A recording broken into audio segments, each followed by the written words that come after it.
é muito gostoso essa oportunidade da gente tirar essas horinhas, poder sentar em roda e conversar e debater e discutir assuntos tão importantes. Então, eu me apresento, sou Camila Loy, eu sou gestora do programa Academia aqui do ICE.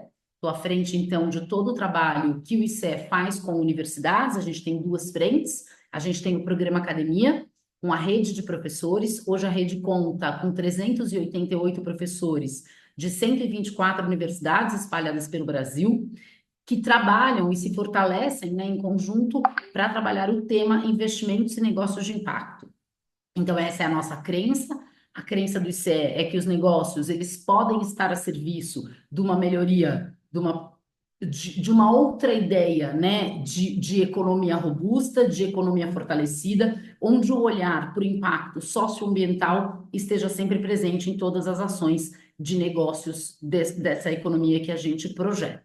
Então, com isso, a Rede Academia ela se propõe a fazer encontros ao longo do ano. Então, nós temos o que a gente chama de encontros academia, que geralmente é um professor da rede ou um grupo de professores da rede que estudam alguma temática e vem trazer esse debate para o grupo, ou encontros como esse que se chama Academia Recebe, onde nós recebemos especialistas do campo que tragam então inputs para que a gente possa discutir uma temática e pensar na sua aplicabilidade junto às universidades. Então, é com muita alegria que a gente vem hoje no nosso último, já o último desses eventos deste ano. Ano que vem terá mais, não se preocupem, mas hoje é o último. E eu fico muito alegre de pensar que a gente fecha esse conjunto de conversas com esse tema de inteligência artificial, um tema que vem permeando a nossa vida há alguns anos. O Rafa vai depois me dizer há quantos anos, que quando eu ouvi ele me contar há quanto tempo, eu falava, nossa, nem imaginava, para mim era há 2 anos atrás, brincadeiras à parte, mas assim, acho que ultimamente esse tema vem com muita força, né? Então acho que vai ser muito legal a gente poder discutir, além do histórico, conhecer um pouco do que estamos. O que é inteligência artificial, de onde partimos, a gente conversar sobre as possibilidades dos diferentes usos, né, dessa tecnologia, quais são seus perigos, quais são suas oportunidades. Eu queria começar dizendo que eu, desde o começo, eu fiquei, acho que isso é comum para muitos, né? Mas eu fiquei muito atraída pelo tema de inteligência artificial, do mesmo tamanho que eu fiquei assustada com o tema de inteligência artificial. E aí, uma coisa que foi muito bacana foi que, ao conversar com o Rafael Medeiros, já vou apresentá-lo, mas ele veio aqui fazer um trabalho interno com a equipe do ICE. E foi nessa conversa, Rafa, com você, que eu percebi uma coisa que há muito tempo muitos professores vêm falando, né? Na minha prática também de pedagoga, isso vem com muita força, que é assim, a escola vem nos ensinando ao longo de todos esses anos, essas gerações, a escola nos ensina a responder perguntas. Mas nós não aprendemos a formular as perguntas. E isso eu acho que é um ponto genial da inteligência artificial, que é você saber fazer boas perguntas. Porque se nós não temos uma visão crítica, uma leitura crítica, uma boa capacidade de formulação de perguntas, o que a inteligência artificial nos devolve pode ser inferior ao que poderíamos conseguir. Então, acho que o Rafa vai explorar um pouco isso, e foi muito legal isso. Para mim, foi muito bacana essa descoberta, porque eu falei, nossa, existe um universo fundamental dentro da universidade que a gente consegue trabalhar e explorar. Então, esse olhar crítico e essa produção de boas perguntas.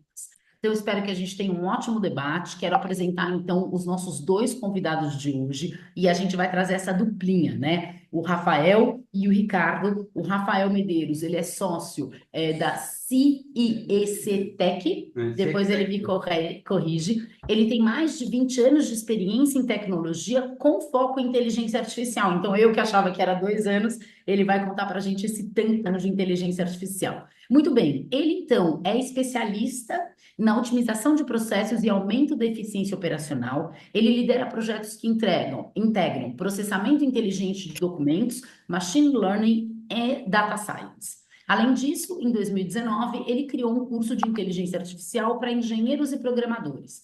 Ele ministra workshops e treinamentos sobre aplicações de IA para públicos corporativos, ONGs e acadêmicos, que é o que ele fez aqui no ICE. Então, muito bem-vindo, Rafael. Muito obrigada por aceitar esse convite. O Ricardo Limonge, e aí essa duplinha, né? Então, um especialista e um professor. Não poderíamos deixar de ter um professor que vai trazer, então, esse olhar do uso dentro da universidade, né? Então, Ricardo Limonge, ele é doutor em administração de estratégias de marketing pela GV de São Paulo, um estágio na Cornell University. Ele tem um pós-doc em economia comportamental aplicada ao marketing pela UNB e um pós-doutorado em machine learning pela URGS, não, pela Federal do Rio Grande do Sul. Ele é professor associado na Universidade Federal de Goiás, a UFG, e atualmente ele é professor visitante na USACH. Não sei se eu estou falando direito, é a Universidade de Santiago do Chile. Ele é professor permanente de pós-graduação em administração na UFG e na Universidade de Uberlândia. Ele possui formação complementar em estatística espacial, data science e machine learning. Ou seja, gente, estamos em ótimas mãos para poder discutir essa temática tão relevante. Então, como sempre, gente, a gente vai fazer aquele nosso procedimento. O Rafa vai apresentar, ele vai trazer alguns slides, vai conduzir essa conversa. Quando ele acabar, a gente passa para o Ricardo. O Ricardo vai trazer os seus pontos de inspiração e aí a gente abre para um debate livre. Como eu acho que o tema é muito intenso, decidimos que ficaremos todos aqui em plenária nessa conversa e aí vai ser aquele esquema de vocês levantarem mãozinha e eu vou coordenando essas conversas. Tá bom? Então, muito obrigada ao Ricardo, muito obrigada, Rafa. Rafa, é com você. Vou fechar meu microfone para você abrir aí e vamos lá. 20 minutinhos para cada um trazer esses inputs iniciais. Perfeito, pessoal. Eu queria agradecer aqui mais uma vez a oportunidade do convite de estar de estar com todos vocês e aprender junto aqui com vocês também. Dado a limitação do tempo de 20 minutos, eu vou tentar ser bem conciso. Eu teria um universo de coisas possíveis para a gente estar falando aqui, mas eu vou fazer uma breve seleção, compartilhando a minha tela aqui com vocês e, aí a gente já comenta. Então, a ideia é tentar fazer um pouco um workshop prático aí também, algumas coisas práticas relacionadas com a atuação de vocês. Primeiro de tudo, eu acho que tem toda essa, um pouco uma sopa de letrinhas, assim, né? IA, ML, Deep Learning. Então, eu queria um pouco dar esse contexto para garantir que todos estão na mesma página e aí depois a gente evolui.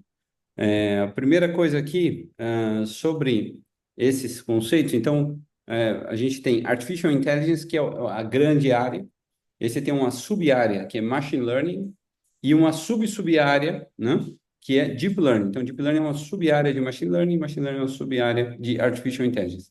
E, ao mesmo tempo, você tem uma área transversal, que é Data Science, que está relacionada com todo esse processamento desses dados que existem, né, e a interpretação desses dados. Para ter uma ideia, a gente vem aí nos últimos anos produzindo em um ano uma quantidade de dados maior do que assim, a partir de 2015 a gente tem isso, né? Em um ano, a produção de dados maior do que a da história da humanidade somada, no sentido que você pega os hieroglifos, pega, né, os papiros, pega todos, daí você somando esses dados, um ano ultrapassa, porque você tem uma grande quantidade de dados gerados por sensores, as fotos em todos os celulares, a própria produção de informações e de textos por inteligência artificial, então você tem uma quantidade uma proliferação enorme da produção de conteúdo, e isso daí demanda toda essa parte de data science para processar e interpretar, né? Aqui, indo para os conceitos, então, você tem ali, a partir da década de 50, já Artificial Intelligence, que vai sempre estar tentando simular, através da máquina, cérebro humano, um modo de processar com regras lógicas, né? Que o ser humano tem aí, né?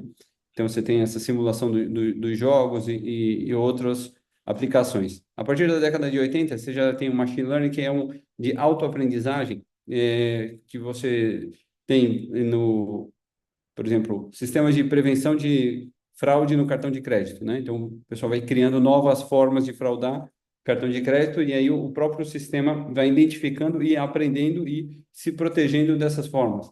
Outro exemplo concreto é o spam nos e-mails, né? Então, se o pessoal vai criando novas formas de spam e daí vai o próprio sistema identificando esses padrões e protegendo os usuários sobre esses spams, né? E, por fim, a partir de 2010, tem uma evolução do Deep Learning que consegue simular essas camadas de neurônios no cérebro humano, e você tem usos muito sofisticados, como questão de self-driving car, né, desses carros autônomos, reconhecimento facial e os modelos de Large Language Model que se popularizaram com a IA generativa, né? Assistentes virtuais e vários outros exemplos.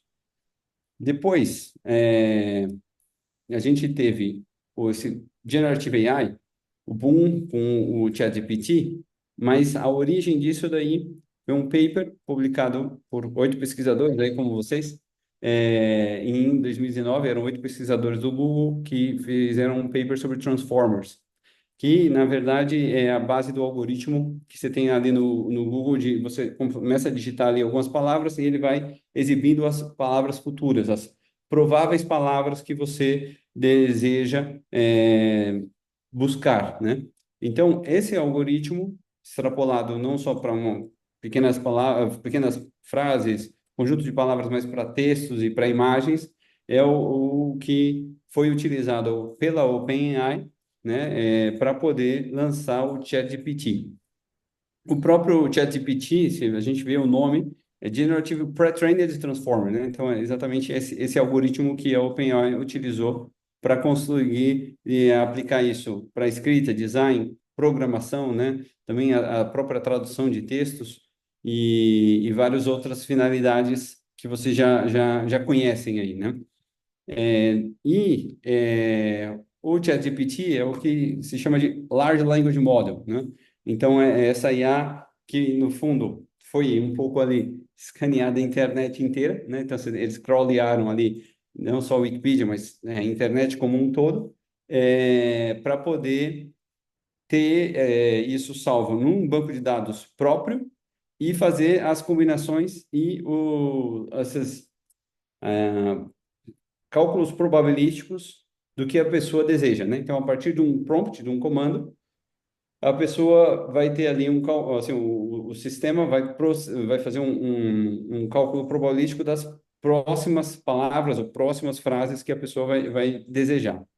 Existem aí alguns LLMs pagos mais famosos, e aqui também eu dou uma visão um pouco da capacidade deles. O mais famoso é o próprio ChatGPT, né? A versão gratuita que as pessoas utilizam é a 3.5 Turbo, só que eu acho que um dado bastante relevante é que o que você coloca no ChatGPT gratuito é usado para treinar o modelo, né? Então, não existe esse aspecto da privacidade. Então, se você coloca ali uma coisa sigilosa, isso daí depois, quando uma outra pessoa faz uma consulta, pode aparecer esse dado, porque ele é alimentado ali para estar treinando o modelo. Então, essa é uma feature aí, né? Uma questão que realmente é bastante importante ter em conta. O ChatGPT 4.4o já vão ter uma capacidade muito maior de processamento e os resultados são muito mais relevantes, né? Foi lançado aí mês passado também o preview do OO1, que a meta da própria OpenAI é ser um nível de uma pessoa PhD, né? Então, é muito interessante que a versão anterior, o ChatGPT 4o, ele tinha uma performance um pouco superior a 20% na Olimpíada de Matemática. E o preview, ele conseguiu mais de 80% de acerto na Olimpíada de Matemática. Então, assim, é um nível de precisão bastante relevante, dado o tempo, né? E é muito provável que em breve vai ter né? Sei lá, a próxima versão de 2025 vai ser melhor ainda e assim por diante. Porém, hoje o que você tem de mais interessante, que não está disponível para o usuário final, mas para programadores, é o Gemini 1.5 Pro, que ele tem uma capacidade de 2 milhões de tokens. Isso é algo que é equivalente a milhares de páginas de um PDF, né? Então, você subir um PDF de milhares de páginas e perguntar uma informação, o Gemini 1.5 Pro consegue fazer, né? Se você sobe realmente ali essa quantidade no ChatGPT, ele vai gerar alucinação, ele vai gerar informações mais imprecisas ali, né? Mas no Gemini, o 1.5 Pro, ele consegue isso daí, né? Então, é bastante interessante.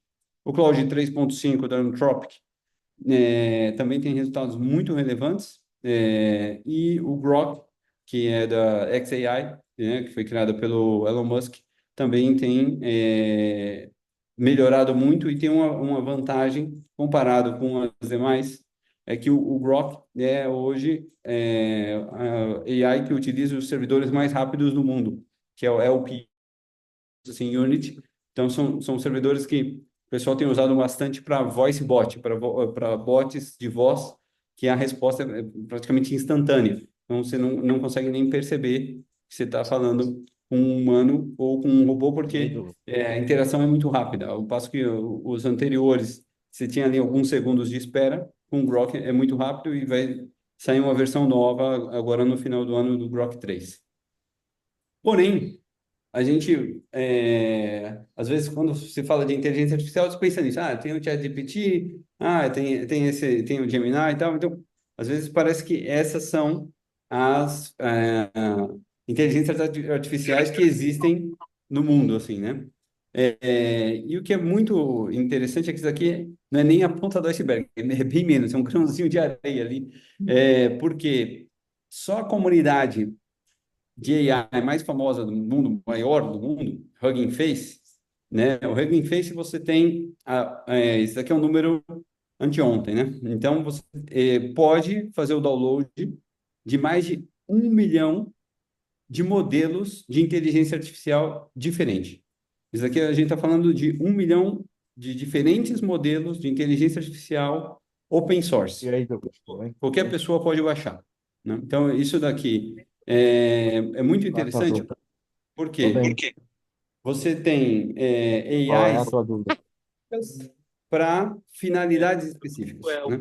O ChatGPT, o Gemini, eles geralmente são, assim, são AIs genéricas que fazem um pouco de tudo, né? Você dá esse nome de multimodal, porque processa imagem, processa vídeo, texto, vários aspectos, né? Mas, geralmente, para você ter melhores resultados, para uma tarefa específica, a melhor coisa é você usar uma AI específica, né? Então, por exemplo, não, quero usar processamento de voz, né? Bom, qual que é a melhor AI do mundo para processamento de voz? O DeepGram, que é usado pela NASA. O DeepGram, se você põe 5 vozes falando ali simultaneamente, ele consegue separar as vozes e falar, ó, esse aqui foi o speaker 1 que falou, esse é o speaker 2, esse é o speaker 3. Então, o DeepGram é muito bom para essa parte de voz. Se você colocar isso daí numa outra AI genérica, é muito provável que os resultados não vão ser tão bons assim, né? Então, acho que esse é um aspecto, um cenário bastante interessante para ter de contexto. Aqui, geralmente, nessas AIs open source, você vai precisar de um técnico, você é uma pessoa com um perfil um pouco mais técnico que vai estar processando ali e programando, né? Mas aqui já dá acho que um panorama muito bacana.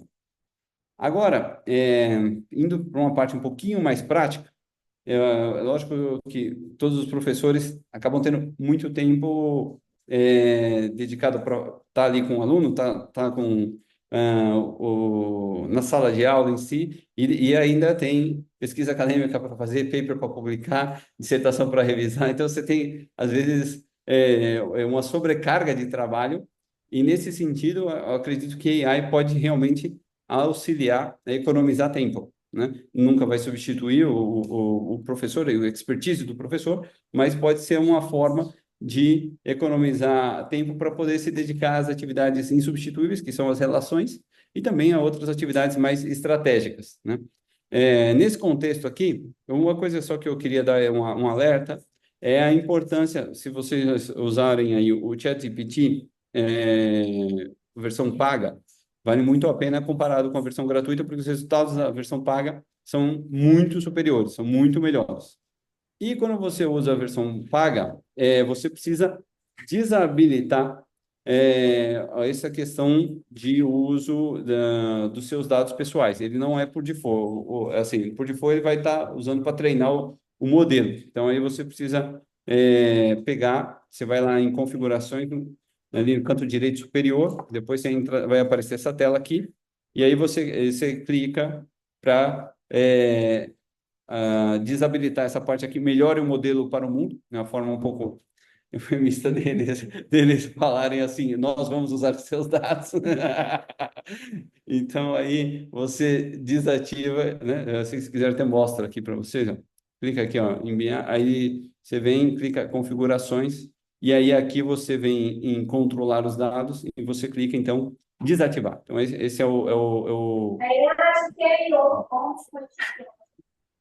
muito bom. Então, aí aqui você consegue, nessa parte de configurações, controle de dados, desativar aqui e ter mais Ah, privacidade nas informações. essa panela de pressão. Muito bem. Então,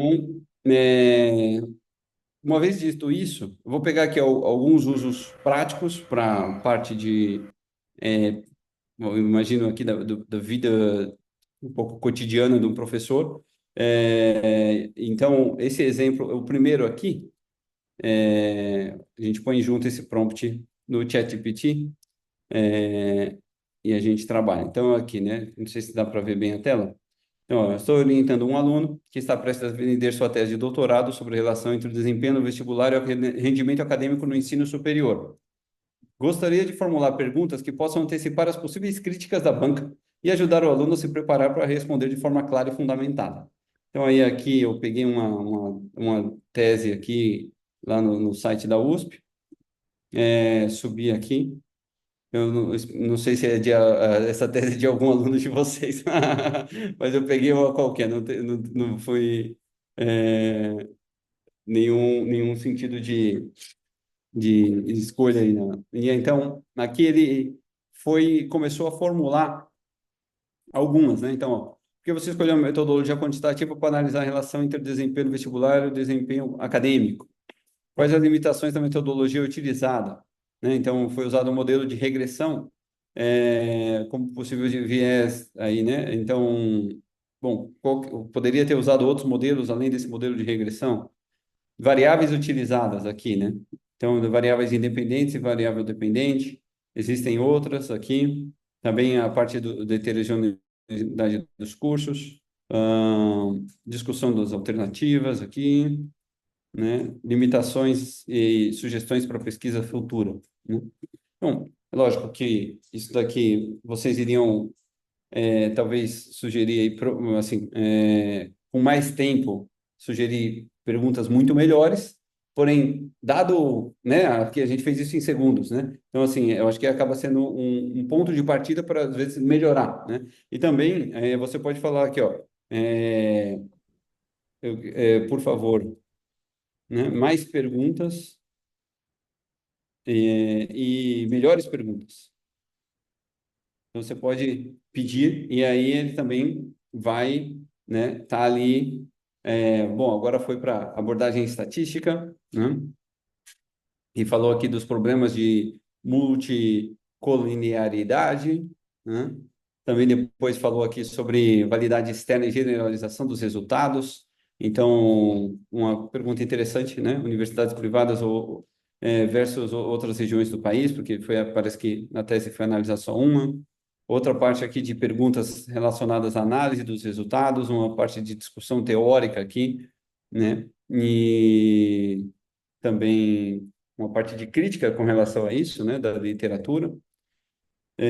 E por fim, mais, né, aqui a discussão sobre ações afirmativas, políticas educacionais, como desigualdade de impacto social. Então, ele acabou, né, gerando também outras perguntas aqui que talvez pode ser interessantes para, né, fazer um exercício rápido de alteridade aí nesse sentido, né, de prever a situação da banca.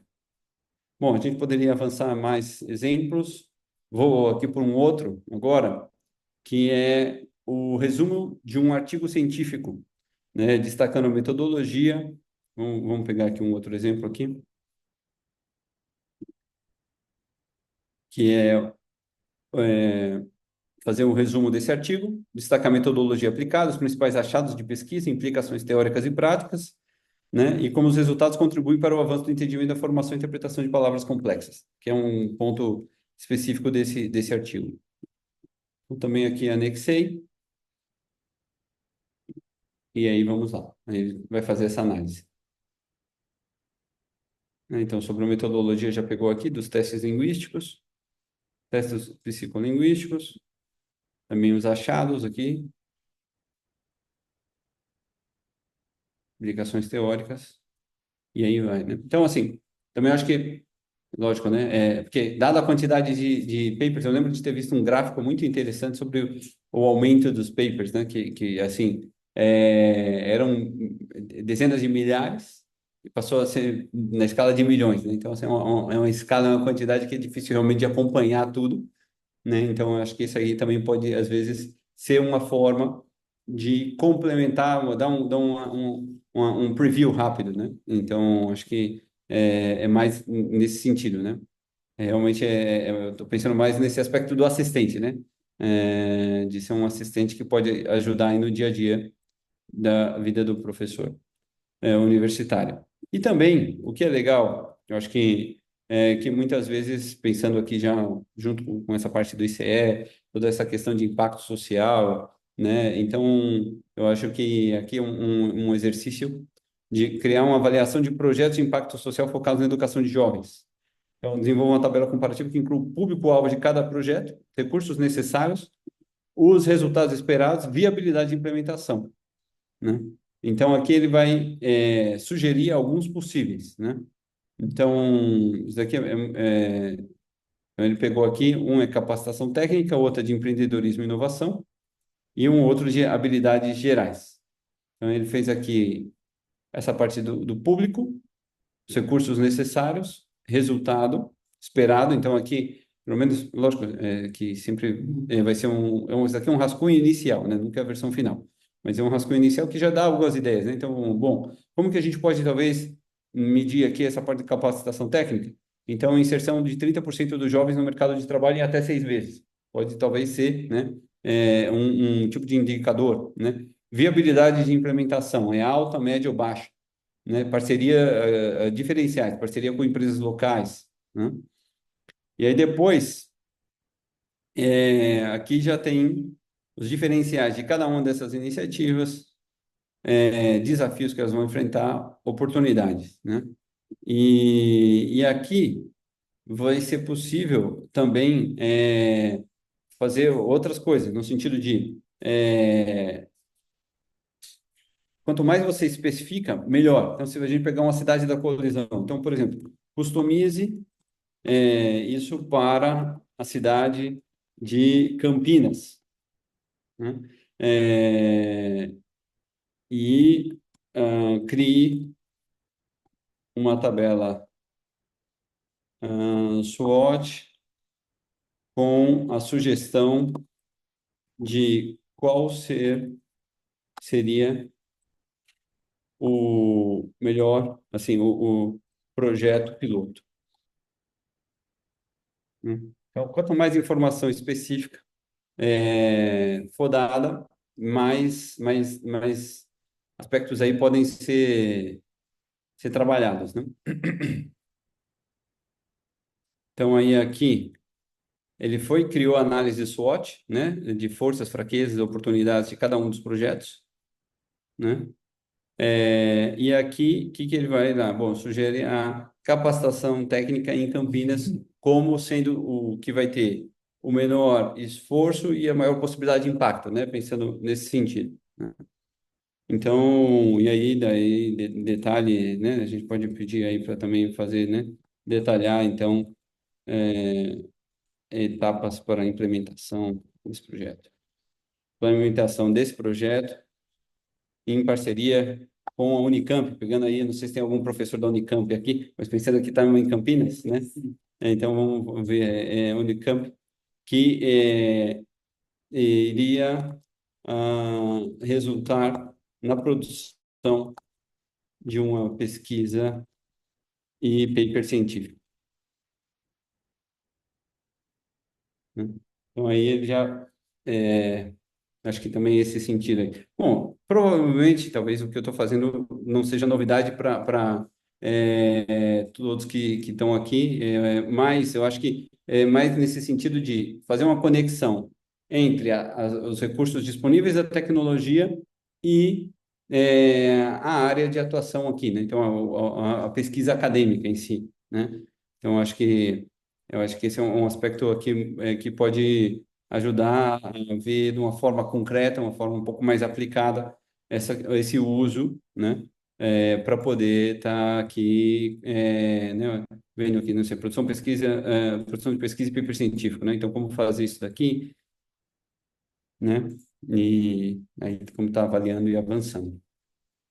Bom, eu acho que eu já praticamente estourei aqui meu tempo e eu queria terminar um pouco com um possível projeto aqui de pesquisa. Eu acho que a gente poderia talvez fazer junto. Eu nem tinha combinado isso com a Legal. Camila, espero que ela não fique chateada comigo. Mas eu acho que, assim, ó, uma área muito interessante, como essa toda de inovação social, impacto social, acho que talvez a gente poderia pensar como uma continuidade dessa conversa de hoje, o desenvolvimento, né, junto de artigos de meta-análise usando inteligência artificial, né?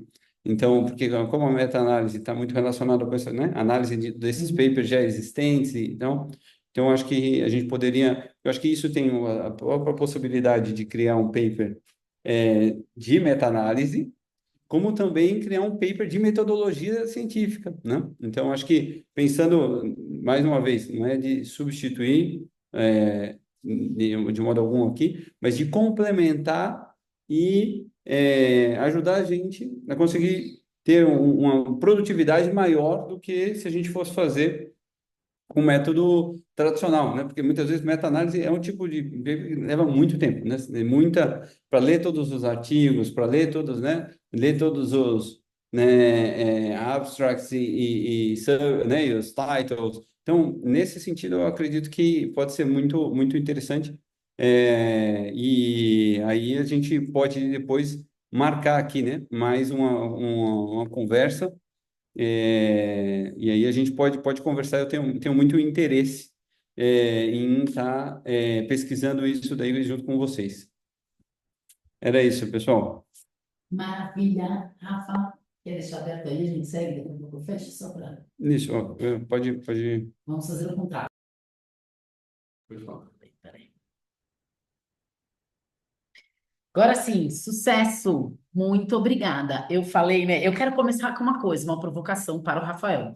Quando ele veio aqui no ICE, tudo ele perguntava por favor. Dessa vez você não colocou por favor. E ele defendia que a gente tem que pedir por favor para a inteligência artificial, porque ela nos trata melhor. E hoje eu não, e eu truquei isso quando ele esteve aqui, e hoje ele não falou por favor. Bom, brincadeiras à parte, depois ele comenta a falta do por favor, mas brincadeiras à parte, gente, assim, eu acho que coisas que me impressionam, né, nesse novo universo. Primeiro, assim, quantas ferramentas. Inteligência artificial é uma paleta de ferramentas a serem utilizadas e como é importante a gente aprender. Então, se eu quero uma tabela, eu vou usar tal ferramenta. Se eu quero uma análise de dados, é outra. Se eu quero, enfim, essas diferentes ferramentas para os seus usos específicos, né? Fazendo bom uso da ferramenta através do uso dessas diferentes ferramentas. E fiquei me perguntando aqui, talvez o Ricardo possa trazer isso para a gente também. Como que as universidades estão lidando com isso? Cada universidade está comprando os seus chats GPTs, as suas ferramentas? Como é que será? Fiquei curiosa para entender como que as universidades estão comprando, né, essas ferramentas, porque eu também acho muito interessante quando ele fala para a gente que quando a gente usa o gratuito, a gente está treinando o modelo, então a gente está dando as nossas informações e imagino que isso numa universidade não seja viável. Então, isso é uma coisa que eu fico me perguntando, Ricardo, depois se você tiver algum insight disso, você pode comentar, né? Fico pensando também, né, gente, como que a gente usa essa ferramenta não compete com ela, né? Então, a Gabriela Gonçalves da Unicinos escreveu aqui no chat, né, que fica impressionada, mas fica inquieta com o tempo que o professor já gastou. Então, como que a gente traz também, como que a gente faz um caminho de futuro que tenha ética, que tenha moral, que tenha também uma valorização do professor e não esse desgaste, né, de pensar, poxa, na minha época era assim, agora num clique a gente faz de outro jeito. Então, acho que, Ricardo, eu gostaria também de te ouvir o que você trouxe, mas se você conseguisse também trazer um pouquinho, né? Será que isso dialoga com frustração do professor? Será que isso dialoga com éticas e morais que a universidade precisa prover para que esse aluno possa ter um bom uso? Eu adoraria saber sobre isso. E para finalizar, ontem mesmo, meu filho de 17 anos me conta essa história. Ai, cheguei na escola, ele está no segundo ano do médio. Cheguei lá e eu não sabia que eu tinha que entregar um trabalho sobre o papel da mulher no mundo e que aí ele não tinha entregue, ele entrou no chat GPT, pediu uma resposta, veio uma resposta, ele entregou qualquer coisa, ainda veio falar para mim, eu não gostei da resposta. Falei, não, eu vou matar você, né? Você não gostou da resposta do chat GPT, ainda usou? Então também, como é que o professor identifica? Existe isso, acho que isso é uma pergunta também, Carlos. Vocês, como professores, vocês conseguem ver veio de inteligência artificial sem análise nenhuma do ser humano que copiou do chat GPT? Ricardo, como lidar com todas essas questões? Então, inicialmente, tanto a Camila, a todos vocês, muito boa tarde, obrigado a Camila Letícia pelo convite.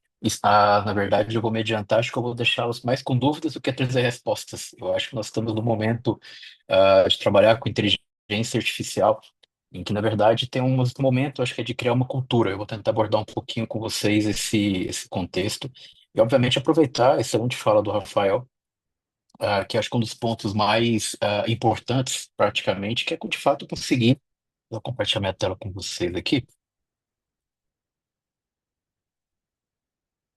Acredito que vocês estão vendo a minha tela? Só para dar um feedback, por gentileza, que eu estou só com. Beleza. Então, Sim, obrigado. Eu só colocar meu tempo aqui também, porque depois empolga falar aqui e já viu, para poder me organizar aqui. Ah, bem, então acho que assim, tem alguns desafios que eu queria iniciar com vocês. Acho que é primeiro, levando uma perspectiva. Eu vou tentar meio que fazer uma dobradinha aqui também, pensando bastante na provocação que o Rafael trouxe, que é a perspectiva de pesquisa. Eu tenho falado também um pouquinho de um pouco nos dois contextos e algumas preocupações para a gente poder ir pensando em conjunto aqui. Primeiro que se eu olho especificamente para os alunos, uma frase estudando um pouco, principalmente essa fronteira com a educação, nós temos que, como professor, entender que nós estamos muitas vezes achando que os alunos já nascem como nativos digitais, então se espera que já tenha uma série de habilidades. E aí eu vou trazer uma preocupação, então você começando a sair alguns relatórios, né, porque grande parte, nós estamos falando de 2022, e tem toda uma curva de adoção, né, para perspectiva, como a Camila falou da adoção, mas tecnicamente já a GPT obviamente populariza o acesso. E aí o pessoal começa de fato, a mostrar que grande parte da questão digital dos alunos hoje, né, perspectiva mais universitária, de educação de maneira geral, está até então muito concentrado no dispositivo que é o celular. E isso tem gerado baita de um problema na formação de tecnologia dos alunos. Conversando com alguns colegas, em algumas palestras, eles disseram o seguinte: olha, eu estava dando uma aula sobre programação para os alunos e eu descobri que o problema não era explicar lógica de programação, mas os alunos não sabem criar uma pasta no Windows. Por que que isso se torna um problema? Assim como tecnicamente pode ser chamado de letramento, inteligência artificial, acho que é uma outra ponderação que é o letramento digital. Por quê? Cada vez mais as gerações elas estão passando mais tempo no telefone, e aí são outras habilidades a serem feitas. Como diriam, né, os neurocientistas, o nosso cérebro é um plástico. Até quanto menos coisa eu faço, ele vai fechando e, obviamente, acabo esquecendo os pontos. E aí, obviamente, nós temos que pensar também, acho que é outro grande desafio atualmente, provavelmente muitos de nós aqui, se nós formos pensar na realidade que nós estamos, seja dentro da instituição de educação ou fora, talvez efetivamente como é que as empresas, como é que o mercado, seja corporativo, educacional, como é que ele está se comportando com o uso de inteligência artificial. Ah, de alguns mapeamentos que eu tenho feito, estou como editor-chefe de uma revista científica e geralmente o pessoal me pergunta assim: você é contra ou a favor da inteligência artificial? A minha resposta sempre é: eu sou a favor de criar uma cultura de uso de inteligência artificial. Assim como até então nós tínhamos muito aquela preocupação, que é somente na história, né, da tecnologia, talvez vocês já tenham visto uma história que tem até uma capa de jornal que circula na internet, antiga, que quando surgiu a calculadora, por exemplo, as pessoas de matemática foram às ruas questionarem que os alunos nunca poderiam usar a calculadora, que é tirar todo o raciocínio e toda a estrutura do processo. Então, quando a gente começa a olhar hoje a inteligência artificial, eu particularmente acabo vendo muito mais como vantagem. Só que qual que é o grande problema? Então, eu brinco que eu sempre, às vezes, saio em defesa da inteligência artificial. Porque parece que tudo que está acontecendo de errado hoje na formação, parece que a inteligência artificial que é culpada. Nós vamos sempre lembrar, e aí puxando o excelente comentário que o Rafael fez, a inteligência artificial é uma máquina. Alguém programa ela para fazer isso. E o mais importante, alguém usa ela para alguma coisa. Então, quando um aluno está indo até o ChatGPT para gerar uma resposta, a inteligência artificial, ela não tem maturidade. O que pergunta, ela vai entregar. O Rafael colocou um termo importante, que é alucinação. A inteligência artificial não está preocupada em te dar uma resposta certa. Ela está preocupada em te entregar uma resposta. E aí, um paralelo que eu sempre gosto de fazer, se vocês voltarem, os exercícios que sempre tento fazer, quando nós éramos estudantes lá na graduação, provavelmente, e como que nós estamos hoje com os alunos da graduação. Primeiro, tem uma frase que eu li outro dia que diz o seguinte, que os professores estão ficando cada vez mais velhos, os alunos ficando cada vez mais novos. Que, obviamente, os alunos estão chegando sempre, né, com idade renovada, nós estamos ficando mais velhos no processo. E isso, obviamente, vai trazer um outro desafio, que assim como, de fato, nós esperamos em que os alunos não tenham essa perspectiva digital, mas acho que tem outro grande desafio para a gente pensar em inteligência artificial também, é que nós, enquanto educadores, nós não aprendemos, nós não fomos formados para trabalhar com a educação na inteligência artificial. Então, nós estamos agora num momento, ao meu ver, muito complicado, porque nós estamos pegando uma transição do uso de tecnologia. Até eu tenho um livro que eu terminei de ler muito legal para entender um pouco esse efeito nessa geração mais nova, que é um livro chamado Geração Espiosa, em que o pesquisador vai mostrar muito o efeito nocivo da questão da massividade do uso de tecnologia. E aí, me colocando hoje a perspectiva de professor, eu particularmente acho que a inteligência artificial é um acessório. Eu vou explicar um pouco dessa visão para vocês. Só que eu tenho que saber dosar um pouco esse contexto. Por quê? Tecnicamente, eu acho que hoje, tanto o aluno quanto o professor, nós vamos nos tornar, que é uma perspectiva técnica lá, que nós vamos precisar ser um pouco híbrido. Eu vou precisar me colocar um pouco, levando a perspectiva mais emocional, tendo a razão do processo, e obviamente eu vou colocar a máquina para conseguir trabalhar. Por curiosidade, lendo algumas coisas mais recentes, na sexta-feira tem um professor chamado Eric, que é um professor da Universidade de Stanford. Ele dá uma palestra muito bacana no Fórum Econômico Mundial, em que ele coloca basicamente quatro preceitos ali para trabalhar com a IA, mas tem um ponto que eu gostaria de trazer para vocês, em que ele diz que é o seguinte: a inteligência artificial ela não está sem controle, porque quem está no controle somos nós enquanto seres humanos. Então, nós vamos ter que começar a ditar efetivamente qual que é o caminho que eu quero para a inteligência artificial na perspectiva da educação. Será que se eu for levar a perspectiva, por exemplo, enquanto educador, será que eu quero, por exemplo, melhorar a resposta ou se de repente eu quero treinar? Por quê? Para vocês terem uma ideia, hoje, quais são talvez os grandes desafios, principalmente de desenvolvedores com inteligência artificial? É que grande parte do que o pessoal acaba consultando no chat GPT, ele não tem uma precisão. E aí só dois conceitos rápidos para ilustrar o que eu estou falando. Na perspectiva de análise de dados, eu tenho uma perspectiva de performance e tenho uma perspectiva de acurácia. Quando eu pego, em geral, a inteligência artificial generativa, essa de interação, e aí nós temos, como o Rafael muito bem colocou, tem o Claude, por exemplo, do Anthropic, tem o próprio Gemini, que é do Google, e o ChatGPT, e o Copilot, né, que é basicamente a mesma coisa. Nós vamos perceber que, por trás de todo esse processo, eu tenho, obviamente, como que eu vou me posicionar em relação aos resultados. Só que tem um problema. Todas essas inteligências artificiais, o banco dela é um banco extremamente amplo. Por exemplo, eu hoje parto da seguinte premissa: se eu for fazer algo, alguma pesquisa científica, o ChatGPT não tem que ser o caminho, porque ele não foi treinado para pensar cientificamente, ele foi treinado para pensar um monte de coisa. Tanto que hoje existe todo um mercado a ser desenvolvido para trabalhar com uma base treinada a partir da ciência. Vou dar um exemplo para vocês.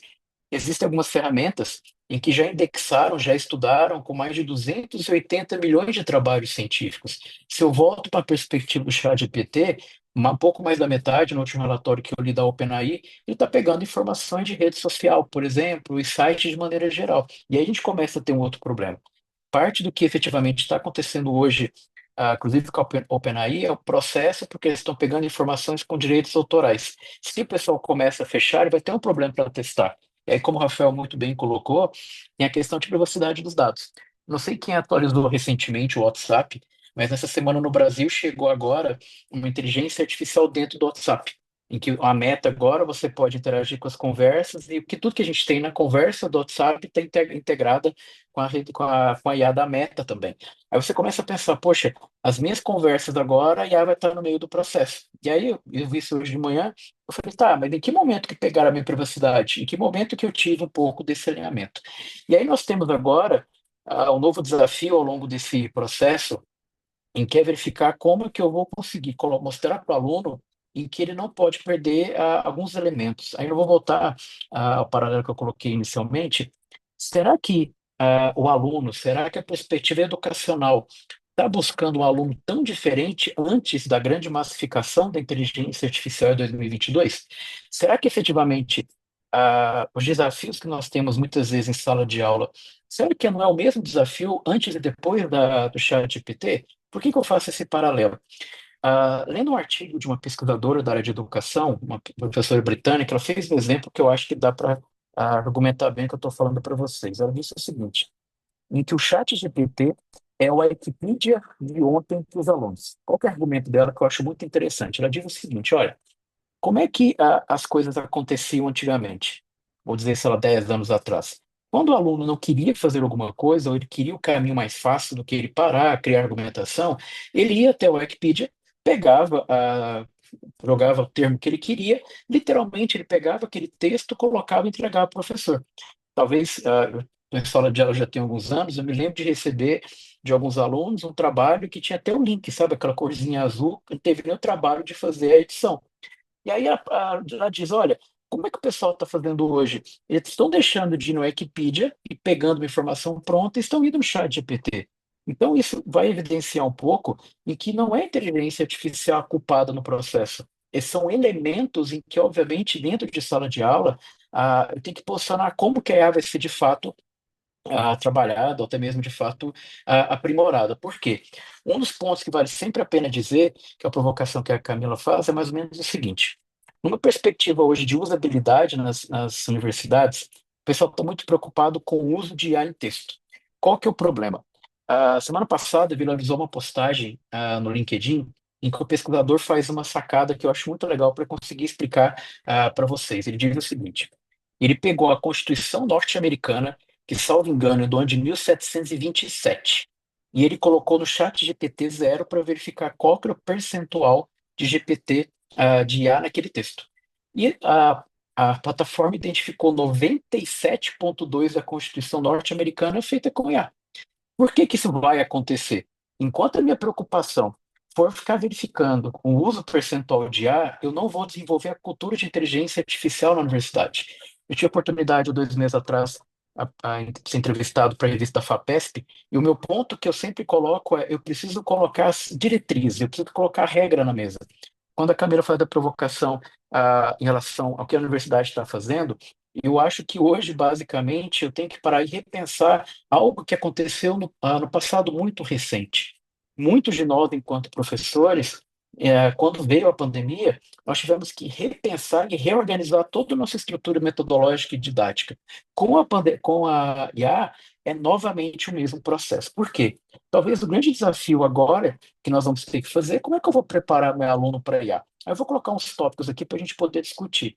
Nós temos que, primeiro, pensar e assumir que os alunos vão usar IA.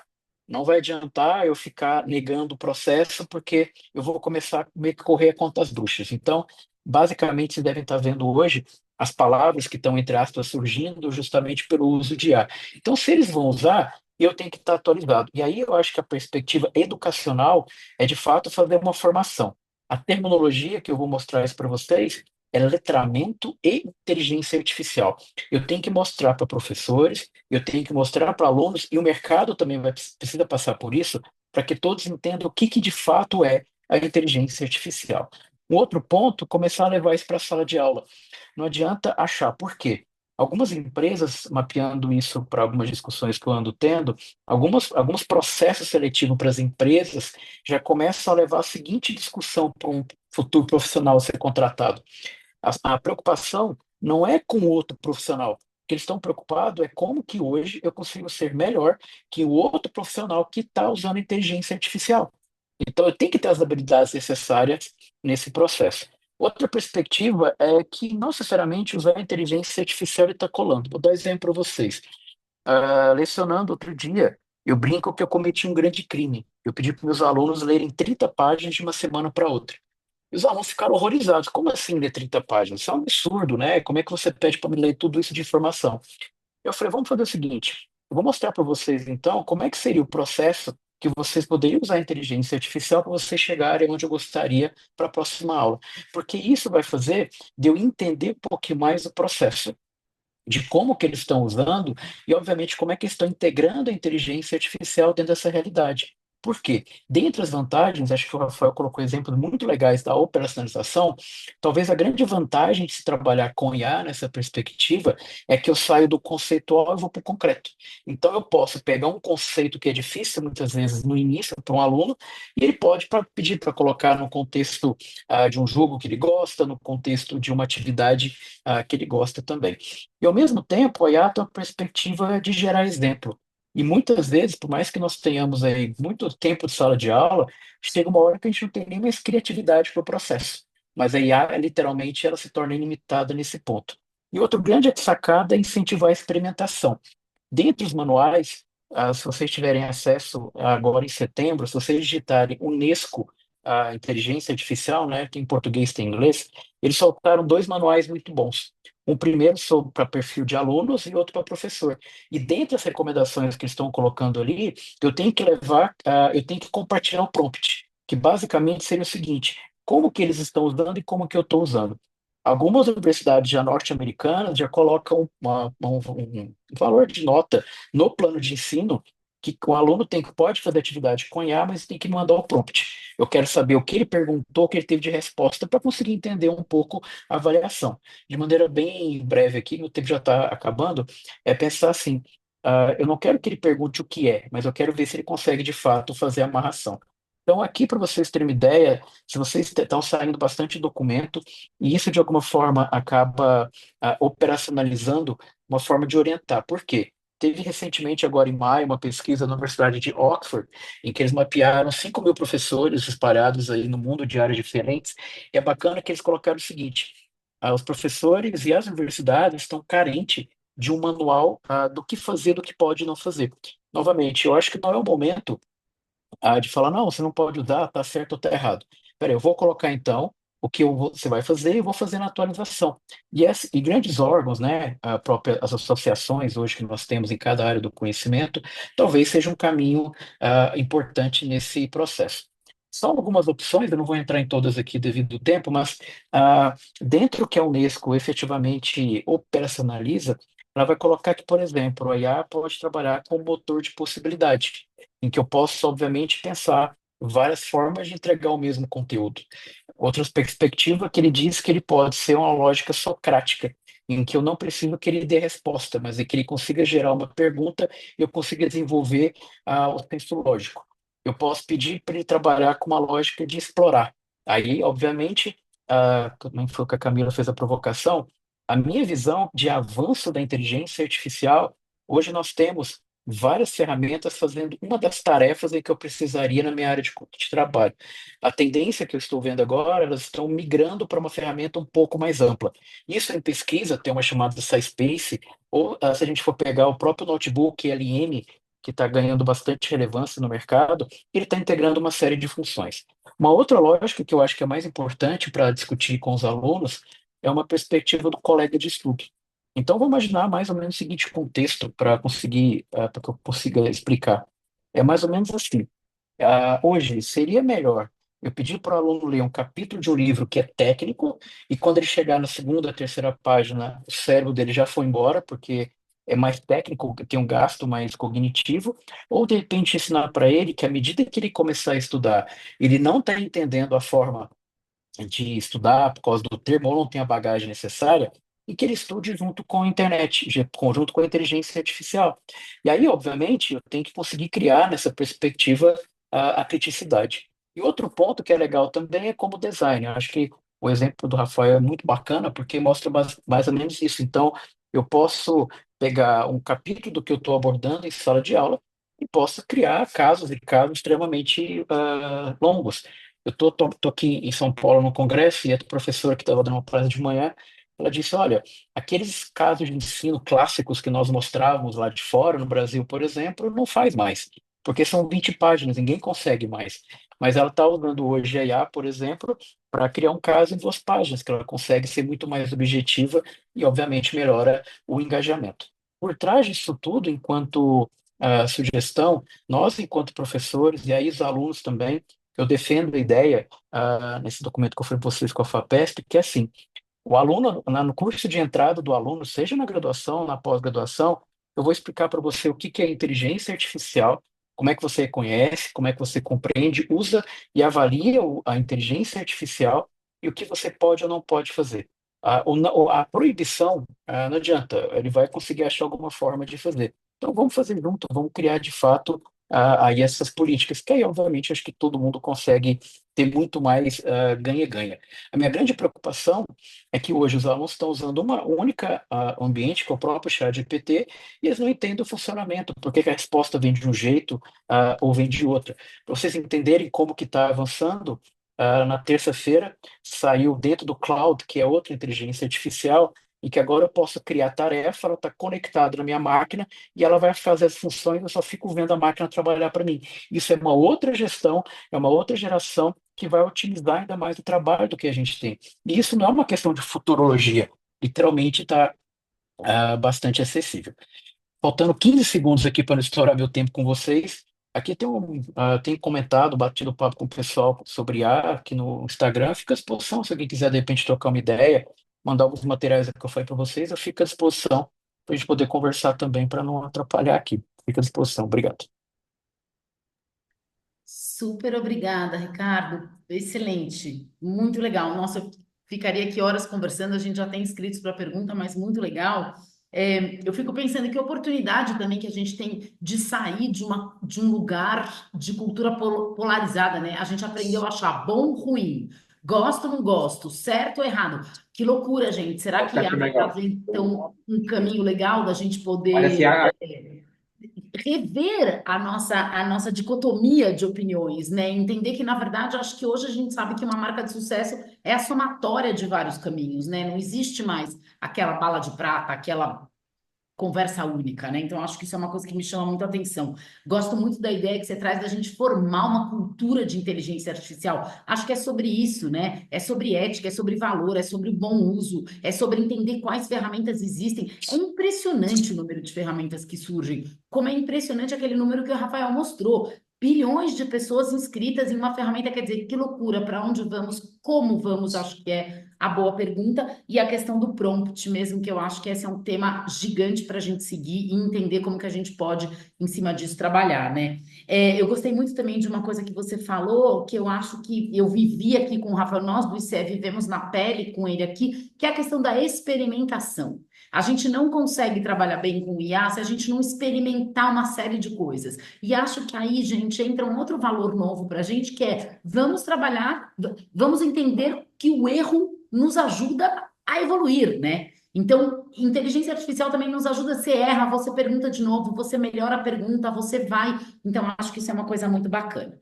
Então, acho que são mil coisas. Eu ainda tenho perguntas aqui sobre esse uso na universidade, mas o Márcio já se inscreveu. Então, se alguém quiser levantar a mão, levanta a mão, vem depois do Márcio. Márcio, não estou te vendo nas minhas janelinhas aqui, mas por favor, fique à vontade para levantar a mão e fazer sua pergunta. É Senão a porque gente faz daqui. Boa, aí eu está você, Márcio. não Bem-vindo. queria aparecer, porque eu não ajeitei o cabelo antes de entrar na live, mas olha, não, primeiro eu queria agradecer demais aí o Ricardo, o Rafael, e eu vou pegar um pouco de cada uma das questões que ele colocaram, né? Porque para mim faz todo sentido que o Ricardo falou que a inteligência artificial é interessante que a gente enxergue ela por um lado, por uma perspectiva, como uma ferramenta. Nós que já temos mais do que 25 anos, já vivemos um período que a gente não tinha computadores pessoais. E, de repente, é inimaginável você ter uma instituição hoje que todos nós aqui estamos usando um computador. Então, ninguém questiona mais isso. Então, me parece que a inteligência artificial ela pode ser muito benéfica, né? Então, e aí vale os comentários dos nossos colegas, né, de que a gente precisa. Então, nada disso me preocupa. Eu vou colocar algumas perguntas. A gente tem que saber perguntar, né? Eu vou tentar fazer algumas perguntas aqui. Primeiro, a gente falou um bocado de coisa aqui de tecnologia, mas a gente não falou em resolver problema socioambiental. Então, eu acho que a primeira pergunta que seria nossa, talvez nossa responsabilidade, né, dentro dessa temática de negócio de impacto socioambiental e de inovação social seria é, como que nós, usando a inteligência artificial, podemos encontrar soluções para os principais problemas que nós estamos vivendo. Isso é um ponto. Um segundo ponto que eu queria ressaltar, que é a questão ética, e que vale para toda e qualquer tecnologia, inclusive para a IA, é a questão de que se aquela tecnologia ela estiver sendo criada ou estiver dando um fruto que não vai beneficiar ou ajudar a resolver algum problema socioambiental, faz sentido, né? É mais ou menos a história, né, de que, poxa, o cara quando criou a bomba atômica, quer dizer, na verdade ele criou a tecnologia, mas ele não queria criar a bomba atômica para matar muita gente. Então, a mesma coisa, que tipo de coisa a gente está usando com a inteligência artificial para criar o quê? Né? Então, tem essa questão, né? E uma outra coisa que me mete muito medo, professor Ricardo, professor Rafael, é a questão da tutela. O que é isso, a questão da tutela? Parece que o mundo todo está tutelando a nossa cabeça para pensar isso que a gente está pensando aqui. Desculpa. A gente talvez esteja com a cabeça só preocupada em discutir coisas que talvez nos impeçam de discutir coisas mais importantes, como, por exemplo, eu vejo tantas possibilidades de usar a inteligência artificial para ajudar aquele aluno a ter uma visão mais crítica das coisas, de desenvolver a sua capacidade, a sua habilidade de construir uma consciência mais adequada ao mundo que a gente está vivendo hoje, percebe? E eu confesso a vocês que eu não tenho enxergado isso muito, sabe? Isso me preocupa.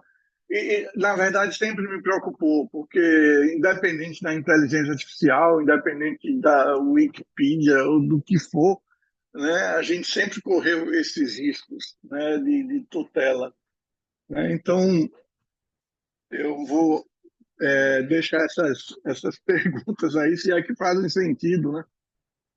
Obrigada, querido Márcio. Eu anotei aqui, são 3 perguntas. Eu já volto para elas. A Aurélia tinha levantado a mão, mas acho que ela baixou, então eu vou deixar a Cibele fazer a pergunta e aí Rafael e Ricardo respondem essas 2 colocações, tá? Cibele, querida, bem-vinda. Boa tarde a todos, um prazer estar aqui novamente com vocês. Boa tarde, Camila.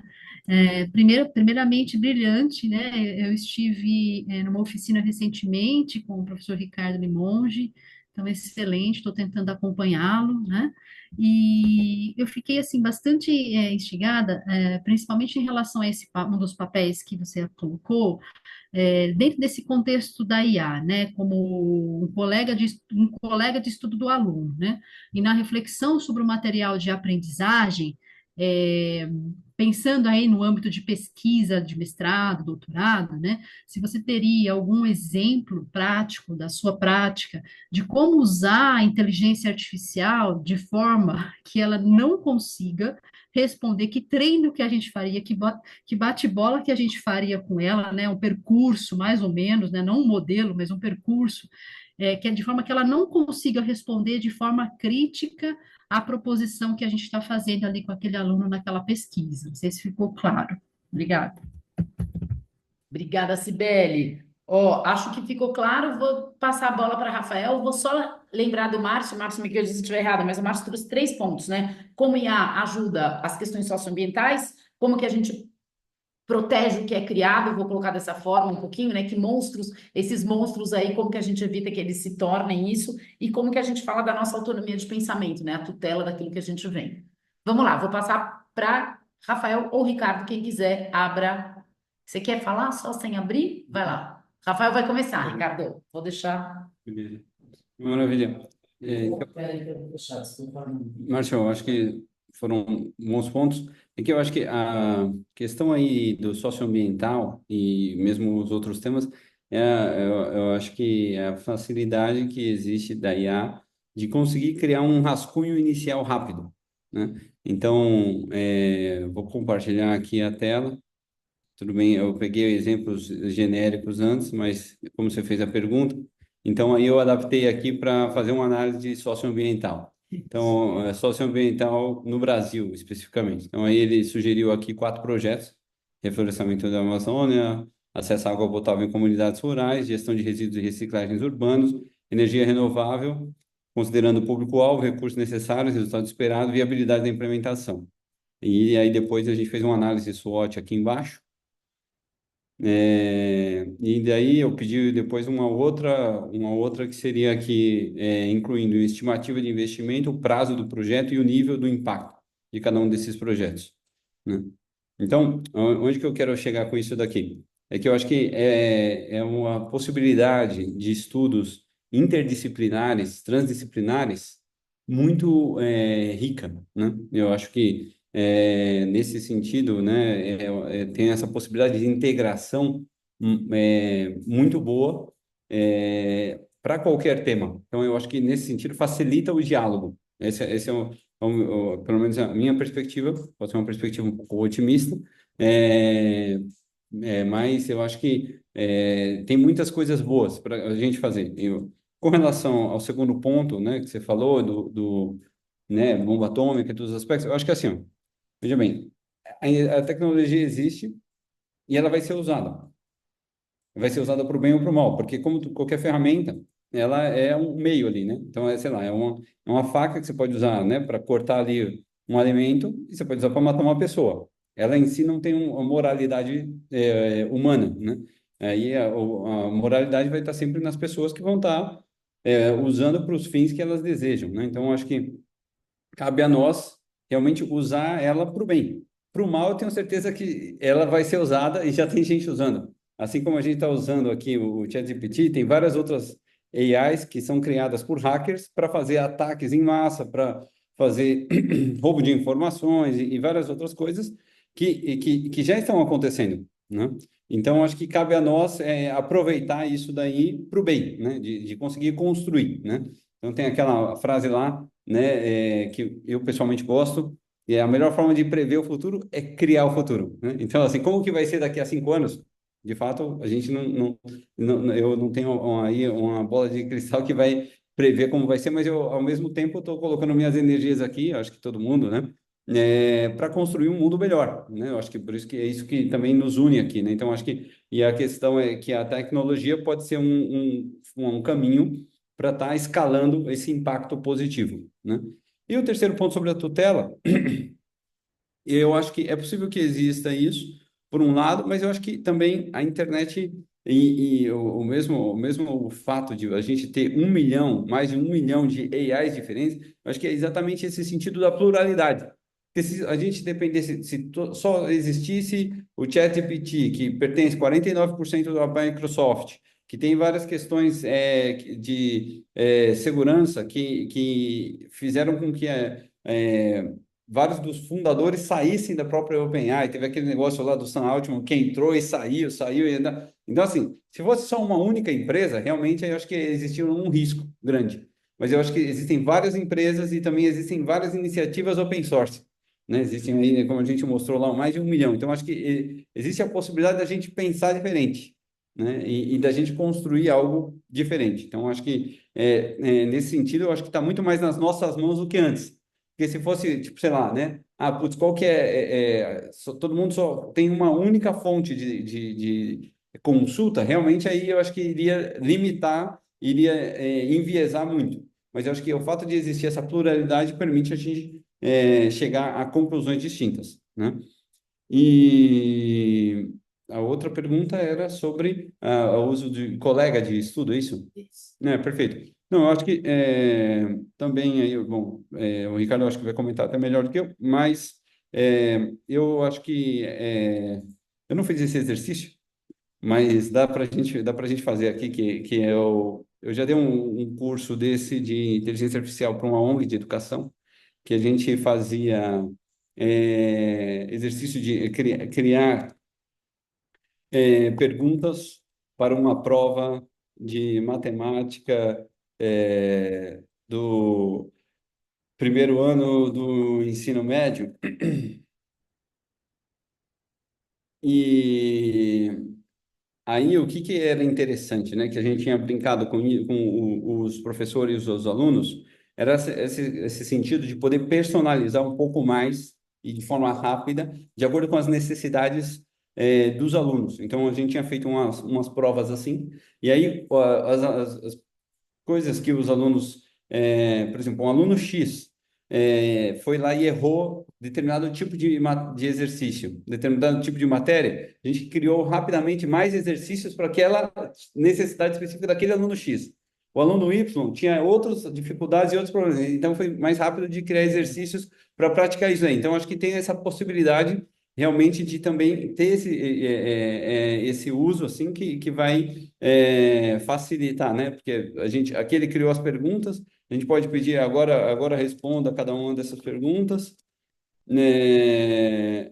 E aí a pessoa pode ir usando o AI. Eu até publiquei no LinkedIn um artigo sobre isso, sobre o uso de AI na educação, né? Então, que é mais do que também dar a resposta em si, né? É ajudar o aluno a estar conseguindo ter ali uma espécie de um tutor, né? Muitas vezes vai ter gente que não vai ter dinheiro, não vai ter recursos para ter esse tutor, e aí eu acho que a AI pode, de algum modo, complementar essa lacuna, sendo ali um assistente virtual, né, pro aluno nos seus estudos pessoais, né? Maravilhoso. Deixa eu ver o seu aí, eu sigo daqui. Tá bom. Obrigada, Ricardo. E um comentário, né? Gente, como o Rafael, ele está pronto para fazer perguntas, né? Uma coisa incrível. Enquanto vocês vão perguntando, ele mesmo vai fazendo os prompts dele aqui. É maravilhoso de ver. Ricardo, você. Bacana, vamos lá. Pra aproveitar a fala aqui, Camila, acho que vocês viram um ponto que é bacana, que é o seguinte: como a habilidade de IA, por exemplo, que o Rafael tem, como isso ajuda, inclusive, na argumentação. Então, pensando como professor, o grande desafio é o seguinte, né? Alguns pontos que vocês colocaram. Tem uma frase que geralmente eu uso nas palestras, que é o seguinte: a mesma ferramenta, ela pode ter resultado diferente mediante o nível de conhecimento das pessoas. Então, eu posso ter professores com a mesma assinatura de um chat GPT, mas não tem a habilidade do Rafael. Aí esquece. Aí é só um gasto, não é investimento. Então, há necessidade, sim, de conseguir formar professores hábeis a usarem ferramentas de IA. Só que, veja, a ferramenta, a minha perspectiva, a IA tem que ser meio e não fim. O que começa a me preocupar na educação? O pessoal está colocando a IA como aspecto mais importante da formação do aluno. Ele está lá na frente do processo. Tanto que, outro dia, conversando com o pessoal de uma startup de IA, eu falei assim: olha, eu acho que precisa ajustar o foco. A empresa não é de IA, a empresa é para vender uma solução, para entregar um negócio. A IA vai ajudar essa entrega a ser melhorada. Se eu levo isso para o contexto da educação, mas não é uma instituição de IA, é uma instituição que está vendendo educação e IA é o meio do processo. Então, essa é uma questão de habilidade. A perspectiva também mencionada sobre a questão econômica, eu acho que tem alguns pontos em que, de fato, a gente precisa pensar que é o seguinte: ter hoje acesso à inteligência artificial e às gigantes assinaturas, nós estamos falando que grande parte, salvo engano, o Rafael pode ter mais detalhes, salvo engano, das assinaturas das principais hoje, a única que tem real é o Cloud, que você paga R$ 110, o restante é tudo em dólar. Então já tem uma questão de câmbio aí no processo. US$ 20, você começa a pensar. E vamos pensar o seguinte: qual que é a discussão que está tendo hoje muito forte na educação? ah, Professores, pesquisadores, instituições que têm A vão fazer os alunos saírem na frente, sim.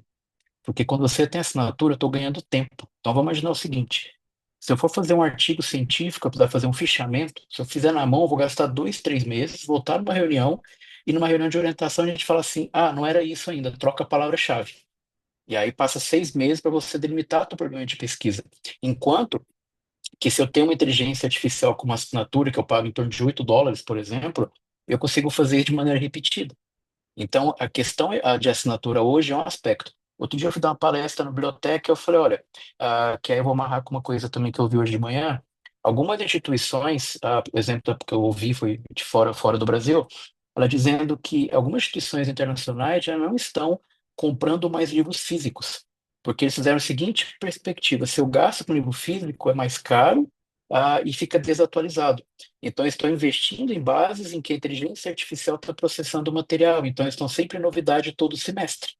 É mais ou menos o seguinte paralelo que a gente pode pensar. Quando eu vou na biblioteca, a grande briga é onde alocar o orçamento. Algo que eu tenho defendido na instituição que eu trabalho, sem sucesso, já adianto, que é o seguinte: ao invés de eu conseguir alocar uma verba para tradutor, por que que eu não aloco uma verba, uma assinatura de uma ferramenta que faz todo o processo? Em que, imagina, para quem tem instituição pública, que é a minha realidade, se eu quiser traduzir um artigo, eu mando para o coordenador aprova, eu preciso conseguir depois 3 orçamentos para depois eu mandar, para depois voltar. E numa tarde eu fecho um artigo e submeto. Então, essa é uma perspectiva econômica. O segundo, as principais ferramentas, como, por exemplo, novamente, o Claude, o Gemini, o ChatGPT, e eles vão, ao meu ver, ter uma grande preocupação porque eles dominam as informações. Vou dar um exemplo para vocês. Ah, Dentre as ferramentas que nós temos hoje, e aí eu acrescento a perspectiva do notebook LM, que eu recomendo que vocês explorem, que é muito, muito fácil de usar e muito legal, é a seguinte preocupação: o notebook LM é do Google. O Google está ligado ao ecossistema. A brincadeira que eu sempre faço é a seguinte: se vocês tiverem alguma dúvida sobre qualquer coisa na vida de vocês, e você tiver vergonha de perguntar para alguém, você vai lá no Google e pergunta: como é que é isso aqui? Então, o Google está sabendo tudo da gente e o algoritmo dele está captando esse processo todo. Então, ele vai entregar algo muito mais customizado e, obviamente, vai começar a cobrar. O notebook ele está gratuito, mas por quê? Daqui a pouquinho eles vão cobrar, porque está todo mundo usando para ele está aprendendo, chega uma hora que vai lá e põe a conta na pessoa. Então, a questão econômica me preocupa, nesse sentido. Pegando o que a Sibeli colocou também, que é uma outra preocupação, que esse professor Eric Stanford, na palestra dele, que eu achei bem legal, que ele diz o seguinte: até quando, é um pouco que o professor comentou também, até quando nós vamos continuar investindo em plataformas para garantir que o que foi feito é certo ou errado? Ou seja, até quando eu vou continuar gastando recurso, eu vou continuar gastando tempo para criar plataforma com o chat GPT zero para ver se a pessoa usou ou não IA? Porque vai ser uma briga contra a própria tecnologia. Por que que eu não paro, então, e crio uma cultura de usar a inteligência artificial da maneira correta? Vamos continuar fazendo coisas erradas? Com toda certeza. Mas eu vou continuar gastando recursos computacionais, eu vou continuar gastando tempo de desenvolvedor, criando uma ferramenta para avaliar. Tanto que uma das críticas hoje, principalmente de quem trabalha com a área de educação em IA, a grande crítica é a seguinte: vale a pena eu desenvolver algoritmos para trabalhar com a questão de humanização do texto? Poxa, a máquina não vai ser uma pessoa, tem um contexto na formação escrita, tanto que hoje, como professor, a gente acaba tendo medo. Poxa, quem que escreveu esse processo? Mas eu acho que é muito mais essa organização. Então, tem outro ponto também, da cultura. Uma outra, questão também, que é o Rafael até colocou a questão da customização, eu acho que ali tem uma das grandes, sacadas da inteligência artificial. Por quê? Se você sobe vários documentos, ele consegue ser alguém, né? Até na versão gratuita, se vocês forem personalizar o perfil, você tem 2 quadros em que você personaliza a tua persona. E aí você pode dizer: sou um pesquisador e eu quero que você seja objetivo. Ele começa a pensar daquele jeito. Então eu posso também, começar a customizar efetivamente o perfil dos meus alunos. Vou dar um exemplo. Eu tenho 43 anos, se vocês estão vendo, o cabelo já está branco, a barba está branca. Quando eu chego numa aula para graduação, eu não tenho muito exemplo, porque a minha geração é outra. Eu vou chegar e o pessoal fala assim: nossa, professor, você assistiu Big Brother? Eu falei: não, não assisti. Mas eu posso hoje pegar o link de uma reportagem do Big Brother e subo junto com o capítulo de livro e peço para a inteligência artificial cruzar os dois e me dar um exemplo. Aí eu estou usando a inteligência artificial ao meu favor e consegui engajamento dos alunos. Então, ah, lendo um pouco mais dessa perspectiva até cultural, tem um outro ponto que eu acho que vale a pena para deixar minha discussão aqui para não tomar muito tempo, que a gente tem que tomar bastante cuidado, que é a questão do viés algoritmo. A inteligência artificial pode falar, pode criar uma sociedade ainda pior. Aí eu vou dar um exemplo que um pessoal que trabalha com economia da Índia fez uma reflexão que eu acho interessante. Na visão deles, a inteligência artificial vai acelerar o distanciamento cultural dos países. O que eles argumentam? Como que a inteligência artificial, interação minha-máquina funciona? Eu tenho que saber ler e escrever muito bem. Eu tenho que saber formular, que é o prompt. E eu tenho que saber pegar a interpretação. A gente pega aqui no Brasil, qual que é o grande problema? Muita dificuldade em ler interpretação de texto. E é o que a inteligência artificial mais tem. Então, se uma pessoa pergunta errado e ela lê errado, ela vai tornar alguma coisa como verdade. E aí isso pode ser racista, pode ser misógino, pode ser um monte de problema em que efetivamente a gente tem algumas questões. Então, acho que discussões como essa que está sendo feita são brilhantes para a gente poder pensar se eu vou ficar gastando, entre aspas, uma energia com colegas, falando, se a partir de agora, se o aluno usar GPT, eu vou fazer isso, fazer aquilo. Não, peraí, tem uma regra que é atualizada todo semestre, está tudo certo, a gente conversa. O que está começando a me preocupar um pouco é porque está tendo meio que tá uma coisa meio binária, assim, 0 e 1. Onde eu trabalho, tem colegas que aceitam e outros que não aceitam. Aí a gente pensa na cabeça do aluno, poxa, mas peraí, nesse professor eu posso ou não posso? Nossa, meu Deus, eu usei no que não podia, eu vou ter problema. Não, a cultura tem que ser institucional. E aí, de alguma forma, a gente consegue direcionar também.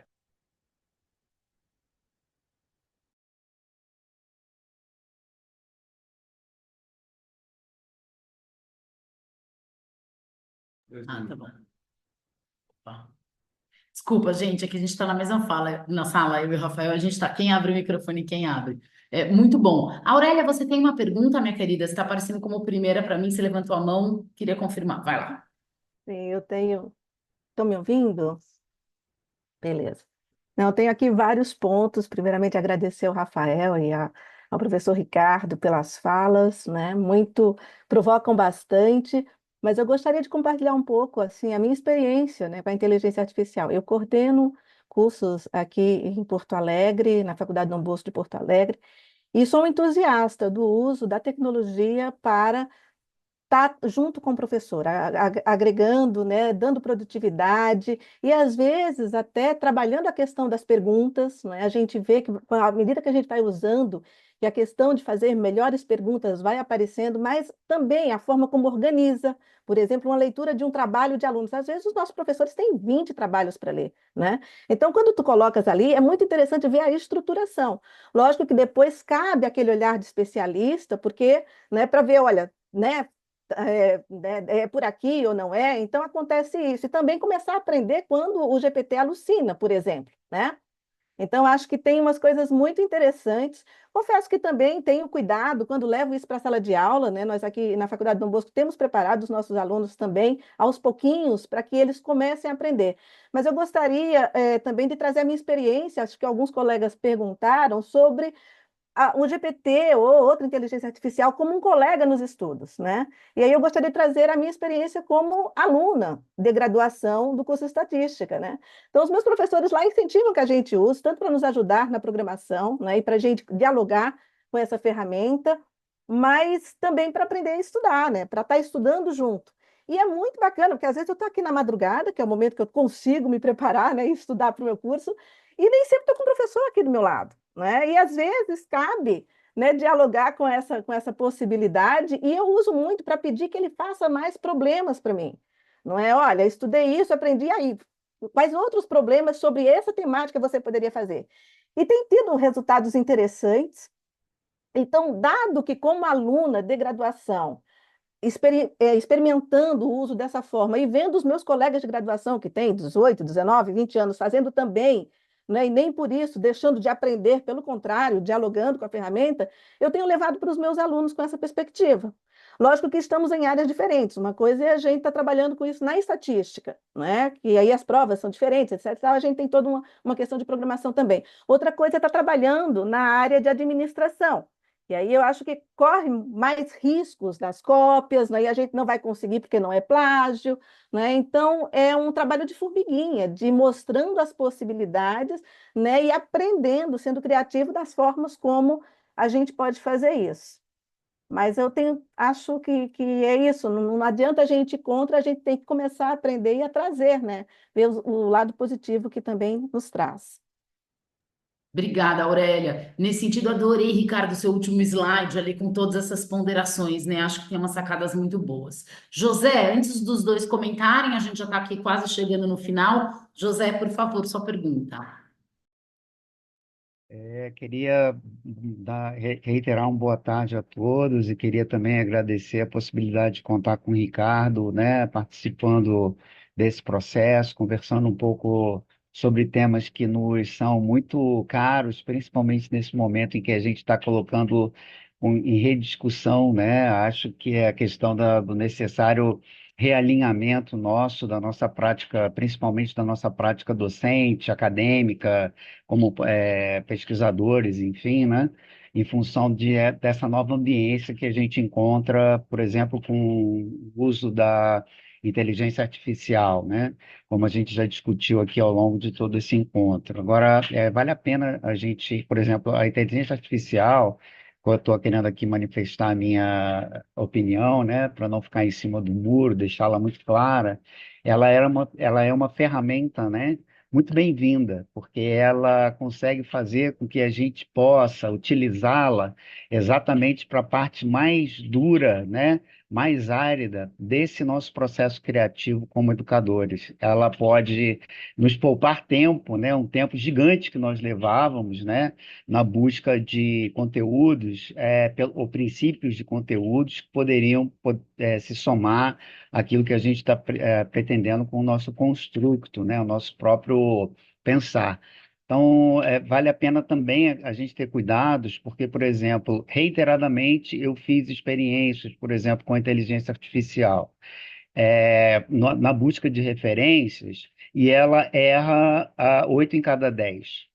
O nível de erro e o nível daquilo que os pesquisadores de sistemas preditivos chamam de alucinações da IA, no caso, por exemplo, nosso, que faz pesquisa de maneira ativa, né? Eu estou permanentemente fazendo pesquisa, terminei minha pesquisa de pós-doutorado, agora já estou iniciando uma outra.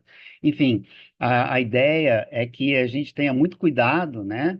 Porque a gente não pode utilizar a IA ou as ferramentas de IA, senão como um meio de economizar o nosso precioso tempo para que a gente possa botar os nossos cérebrozinhos, né, as nossas cacholas privilegiadas no caminho de empreender aí novas conquistas. Então, queria deixar esse depoimento. É importante. Por exemplo, tive que conseguir tempo. Eu venho trabalhando a respeito de sistemas preditivos, inteligência artificial, ao longo desses últimos 10 anos. Então, muito antes do chat GPT, etc., eu fazia incursões dentro dessa área e eu desenvolvi conteúdo em uma ferramenta própria que eu batizei, ela está registrada, que se chama Explica AI, né? Que ela tem como objetivo exatamente trabalhar o gap que existe nesse processo de letramento digital, porque a gente ainda convive num Brasil que é extremamente desigual.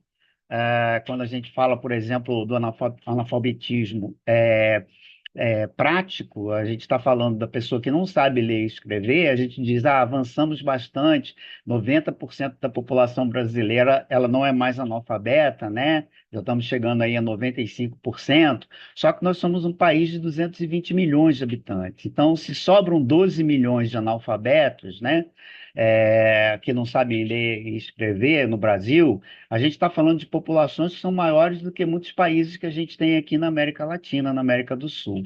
Então, um número, às vezes, o percentual, a gente sabe disso porque somos pesquisadores também, né? A estatística, às vezes, é usada como uma ciência para provar o nosso ponto de vista. Então, a gente fala 90% da população brasileira, o Brasil está avançando, mas a gente ainda tem uma população aqui de pessoas que precisam aprender a ler e escrever, e isso aumentou agora, o gap se aprofundou, porque nós tínhamos um alto índice de analfabetismo digital, e esse índice ele aumenta com a pandemia do Covid-19, né, em que a gente é obrigado a conviver com aquela a dualidade dos sistemas, dos ecossistemas público e privado de educação, onde o privado conseguiu ir melhor do que o público, e a gente teve um gap de aprendizagem aqui no caso do Brasil, no nosso caso especificamente, que é 4 ou 5 vezes maior do que os países considerados desenvolvidos, aí, entre aspas, da OCDE. Então, é muito importante, né, isso, a gente está estudando isso, eu acabei de entregar o meu 5º relatório, eu estou tendo o privilégio, né, de atuar como consultor no G20, né, exatamente sobre esse tema da governança digital, da identidade digital, da inclusão, etc., e eu, pelo PNUD, tive ao longo de 2024 até esse momento, né, estou apoiando a presidência brasileira no G20 dentro dessa área. Então, acabei de liberar meu 5º relatório, infelizmente não posso compartilhar com vocês, porque esses produtos, eles são produtos que a gente, né, tem material riquíssimo lá, mas certamente a gente vai conseguir falar sobre isso mais à frente. Então, queria agradecer a vocês, queria dizer que é muito importante que a gente reforce essa experiência. Eu terminei de fazer agora um projeto, acho que um dos cursos mais difíceis de especialização que eu fiz foi exatamente dentro dessa área de inteligência artificial, pelo menos o exame, né, para certificação, foi um dos mais que puxou mais pela cabeça, porque a gente precisa responder na prática sobre aquilo que está aprendendo e a gente não pode utilizar a inteligência artificial para buscar as respostas, né? Então, a gente precisa realmente dar um mergulho muito profundo e entender esse processo de mudança de cognitivo, até da forma como a gente busca o aperfeiçoamento do conhecimento, etc. E isso é muito importante. Então, a gente já está usando ferramentas, eu estou ligado à PUC Paraná, né, os MBAs, etc. A gente já usa ferramentas da Turnitin, etc., para poder fazer um rastreio do uso de inteligência artificial. A turma que está fazendo pós-graduação é useira e vezeira, né, de tentar passar uma perna, né, nos docentes, usando a inteligência artificial para escrever, mas quem escreve há muito tempo, e eu estou vendo muita gente aqui como eu de cabelo branco, né, sabe identificar, né, numa leitura muito rápida, quais são, como é que o texto tem a construção. Então, hoje, seguramente 70%, talvez até mais, né, de alunos, eles tentam utilizar respostas prontas feitas pela inteligência artificial, e a gente já tem sistemas modernos para entender quando isso é feito, né? Eu já peguei textos com 95%, né, de conteúdo que foi conteúdo utilizado de inteligência artificial. A gente sabe que hoje a gente tolera um máximo de 5 a 10%, né? Então, é muito importante que a gente entenda, mergulhe nisso, que a gente está enfrentando novos desafios e a gente precisa caminhar com esses novos desafios para a gente poder se tornar, ressignificar, né, a nossa importância como educadores aí, como, vamos dizer assim, compartilhadores de conhecimento. Obrigado pela oportunidade de falar, obrigado, muito feliz por estar aqui com vocês nesse último, uma pena, né, evento está encerrando a nossa Academia ICE agora em 2024, e estou convidando o Ricardo aqui para se aproximar, para a gente, e a todos vocês, né, para poder se aproximar. Deixei um convite, vou estar na próxima semana aí em São Paulo, a convite da ABS, aí do Think Tank, falando também no evento importante. Deixei um link para que vocês possam se inscrever e participar gratuitamente também. Um abraço. Obrigada, José, muito bom.